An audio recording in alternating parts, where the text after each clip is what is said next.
We're in focus. That was our producer just taking the child away. Yeah. Hi, welcome to Mamalogues! We're back! Yes. And what are we talking about today?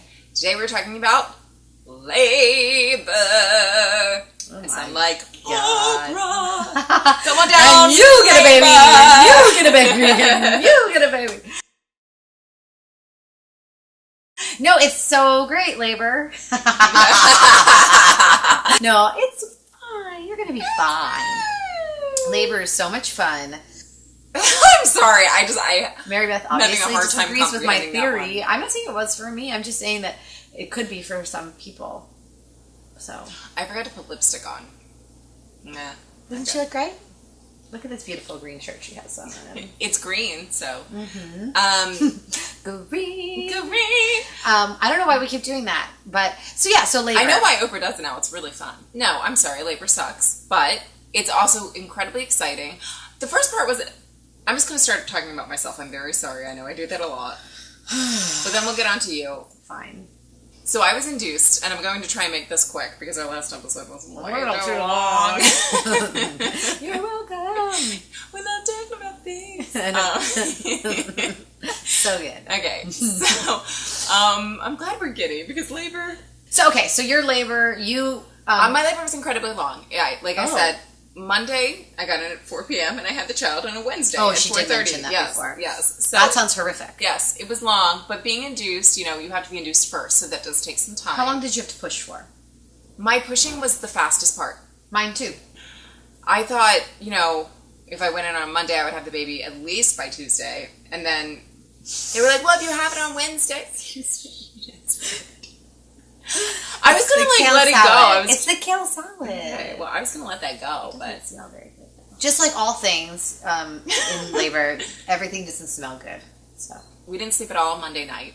We finally slept a little bit on Tuesday night, but I think I had all 3 hours sleep. So now you're on 2 nights of no sleep, and you're exhausted. typically, once you're in the hospital and they let you stay and they admit you, babies come in within 48 hours unless something weird happens. But when you're induced, it does take longer, so that's one of the reasons it sucks to be induced. And now, what you keep using this word induced, but could you tell the people what did they use to get you going? I forget the name of it because I already was completely out of it. I feel Was like it Pitocin? No, Pitocin was used, but that was later. There's something that they shove up you.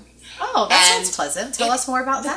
The best way I can put it, I actually have no idea what they were actually doing, but the best way that I can put it is, I feel like Did they put the tongs, like the salad tongs? Up this here? is literally what it felt like to me.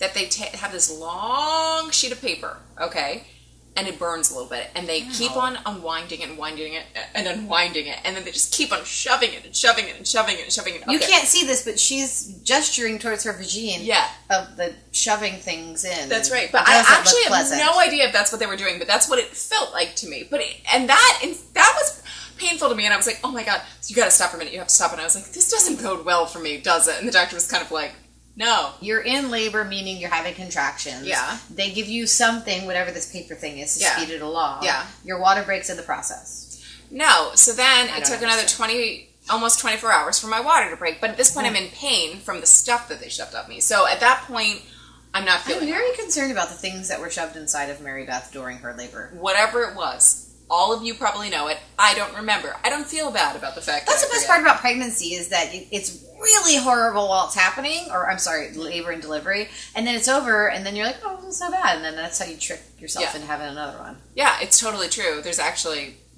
what is it, endorphins, but not endorphins, some kind of hormones that start to... They help you so that you're not I can't remember things anymore. You don't remember it anymore. Yeah, but I could tell you the entire story in depth for about 3 months after I had him, but now I can't tell you a lot of the details, and I choose to keep it that way. So I don't know what was... Did you get an epidural? So, I didn't get it at first because you don't want the epidural right away. But I was in pain Well, from this, but it wasn't says enough Mary pain. Beth. Says Mary Beth. No. I did want it, but I wasn't technically in having the major labor pains, and my water hadn't broke. Okay. So then, finally, when my water broke, almost immediately I was like, "Is it too early to get the epidural?" So I had an epidural for 24 hours, essentially. Ooh. Because... That's not a lot of... You can't... Like, because it's like, they put the epidural... You can't move after that. Yeah. But I don't think anyone knew that it was going to be another 24 hours before I gave birth. Mm-hmm. So, unfortunately, I wasn't dilating enough. And so, I started to... He moved down so low that they were like... they didn't like the way he was situated. So, they said, you're probably going to need a C-section. And I said, okay. Oh, no. I was like in so much pain. I was vomiting, like all that kind of stuff. And I was like, you know what? Fine. But then I started to have horrible pain. The people kept coming in to try and fix my epidural, but they couldn't because I was having labor pains because he was below my spine. And if he's below, then they can't do anything. And so finally, it was the weirdest thing. I was just like, I need to go on all fours. And you're not really supposed to do that once you have an epidural, but I was just like, I know I need to go on all fours. You need to let me do this. How interesting. She followed her instincts. Yeah, and so they let me, and then I did it, and then all of a sudden, they were like, you don't need a C-section, and I delivered him naturally. That's amazing. Yeah, it was very interesting. Vaginally. Not naturally, like no drugs. But I pushed him out in an hour. Wow. Yeah, they were shocked at how quickly I pushed him out because he was 8 pounds, 14 ounces. So you did it all on all fours? No. Then I finally turned back around. And then they were like, okay, you're going to push. And I was like, I am ready. And they were like, okay. And I was like, put this on. I was like ready. I was like, put sounding, soothing music on the TV. I was like this. And then I was like, go. And they were like, okay. And they were like, okay, relax. I was like, no, I want to keep going. And they were like, are you sure? I was like, do it.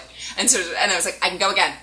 And they were like, oh my God. And then the doctor wasn't even, yeah, but the doctor, yes. But I was like, another one's coming. Because then finally the woman was like, I see why you're in so much pain because I wasn't having breaks in between my contractions. And that's where all the pain was coming from. They were so close. She said they were so close and so long. And so she was like, I see why you're in so much pain. And then I was like... just so you know, when you're having contractions, they have something on your belly that is connected to a monitor, and you can see on a screen when the contractions are happening, and it kind of like spikes on the screen. So they it was just like all spikes. Like back to back. They were like, it was like there was no break. Because everyone says that they're like, there's a break for you. But there was never a break for me, and it had gone on for hours. So I was so ready to push. And then they were like, okay, you can have a break. I was like, nope, it's coming again. I'm ready. And I just kept saying, I'm ready. And so they were like, oh my God, he's really coming. So the doctor wasn't even ready because they were expecting the pushing to be so long. She was like, oh my God, it's happening. And so like, she just had to like get in there. And I was like, and they were like, and I was just like, I'm doing it. And the funniest thing is... you said, I'm doing it. Yeah. And the funniest thing is though, like, cause you will feel when you're in the middle of pushing, like with or without drugs, you're like, I can't do this. But everyone will say afterwards, but you could. But But you did. But you did. People have been doing it for years. The first word that came into my head after I, like, that feeling of the release of the baby coming out? I was like, salami. It felt like salami. Like, isn't that weird? Yes. I've always thought that salami is gross to me because it feels slippery. And that's what that sensation felt like to me. Salami. I probably had a lot of drugs at that point. Yeah. But then, of course, I saw him and I was like, baby. But at first I was like, salami. To be clear, her son's name is not Salami. No. Thank God. And how was Mikhail?